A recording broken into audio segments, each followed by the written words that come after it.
mean, maybe I'm being tough on this, but the Democrats basically, I think, want to get rid of ICE. They want to defund ICE. They want to cut back on ICE. They want to cut back on ICE agents. All their 40 demands, which John Thune flatly rejected today, make no sense whatsoever. How do you see this story? Well, I would agree with that. I think they do want to defund and abolish ICE, and the demands that they put out earlier today from Schumer and Jeffries does just that. I mean, it says that they have to not only take their mask off, but you have to put your name on your uniform. Well, these officers are getting doxxed left and right. Their families are under threats left and right. That makes no sense on why you're going to endanger officers. They want to limit where they can do operations. Just think of this. We don't tell our police officers that if you are chasing a criminal and they go into a hospital, you can't go after them. But that's what we're asking our ICE officers to do, or at least what the Democrats want them to do. They want to change detention standards. They want to dictate what type of equipment they use. They want to get that very specific. This is absurd. These are not real demand, or they're not, legitimate demands. And I do hope that the Republicans reject them.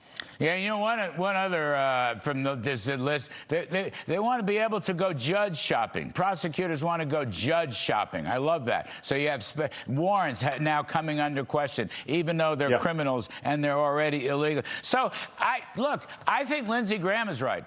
Okay. I think you defund sanctuary cities. Get rid of sanctuary cities are the problem, aren't they, Chad? They are. They are. Look, if you want to decrease the chaos, right, that we've seen a little bit in Minneapolis, and you believe that you want safer interactions with ICE, the answer is not to put all these limitations on them. The answer is actually, let's mandate cooperation with local law enforcement, so you can go into a jail setting and you can go hand in glove into that community with law enforcement officers that know that community. That's how you do this. Instead, what the Democrats have done is said, we're going to put up sanctuary policies because we don't like immigration enforcement. And when those policies cause chaos, our response is to crack down even more on ICE. And so I think what it tells you is they don't like immigration enforcement at all. I mean, and they're going to do everything and anything to remove that. Sorry, Chad, I've seen a lot of reports. Local police would much rather make this criminal exchange inside the prison or inside the jail, so you don't get out on the streets and you don't have to have ICE agents sweeping through the streets. I mean, but the politicians won't let them do it. I mean, it's the most remarkable thing I've ever seen. It's bizarre because they say, well, we don't do immigration enforcement at the local level. Well, we're not asking you to. You can do that, and we see places like Texas and Florida that are actually doing that, but we're not even asking that of Minneapolis. All we're simply asking is call ICE.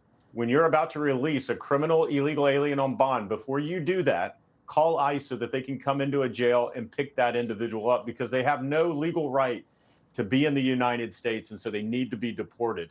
It's not overly complicated. It's very straightforward.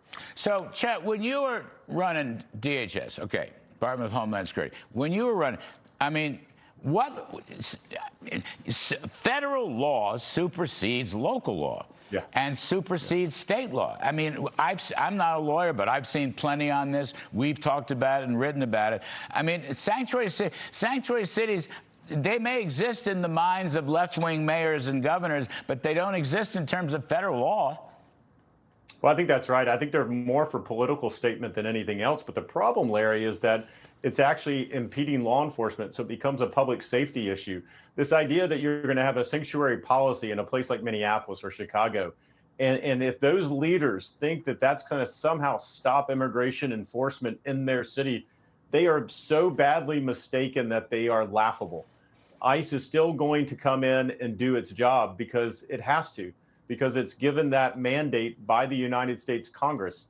And so they're still going to go in. The federal law always preempts anything on, from a state perspective. So they're still going to go in and do that. Except now they have to go in with an overwhelming number of agents, because you can't go, as you indicated, into a jail setting. You got to go into a neighborhood. So what took 1 or 2 officers now takes 20 officers. And that's where I think, from what I've read, heard people, that's where the violence comes from. And it's all unnecessary, okay? Anyway, former DHS Secretary, my pal Chad Wolf, thanks.